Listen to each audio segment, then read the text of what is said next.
this was our second show of Slam Dunk. Actually, you know what? Our very first show we ever did overseas was at Slam Dunk, but it was at Leeds. So there's kind of like an emotional attachment to the Slam Dunk Festival for us here, at least.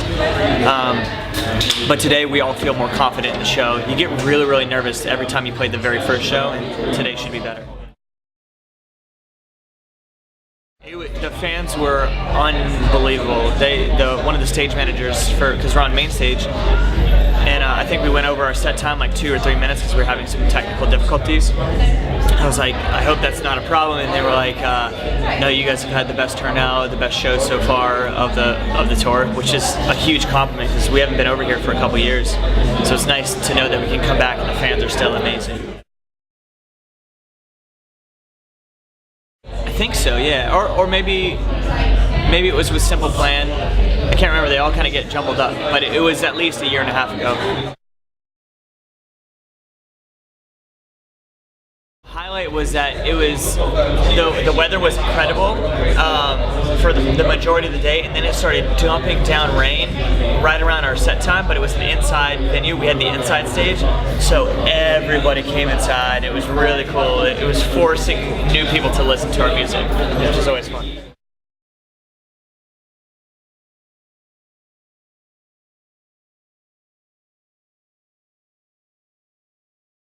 Yeah, the reception has been kind of extraordinary.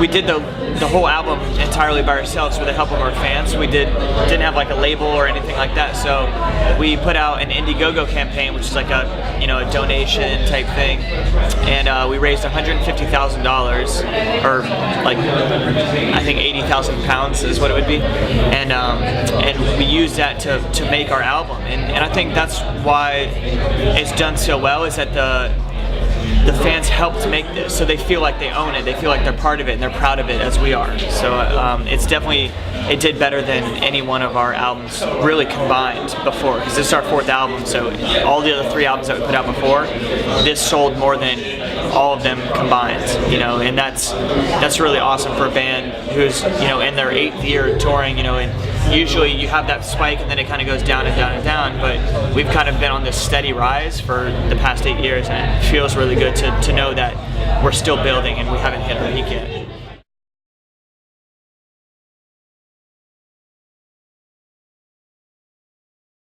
It was pretty much, since we didn't really have a budget to record, we were just going into friends' studios and saying, hey, can we record this here, can we record this there? So some of it was recorded in Florida, some of it was in California, some was in New York, some was in Connecticut. It's just kind of anywhere that it could possibly work, we recorded it.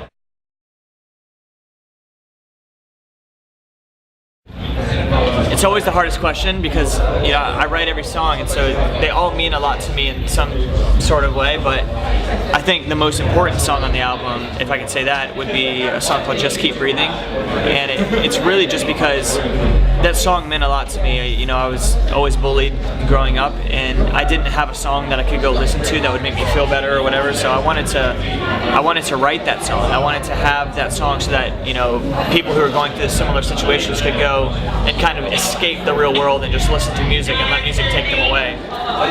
So I wrote Just Keep Breathing, and it's so passionate and genuine that it really makes it a special song, in the vast album.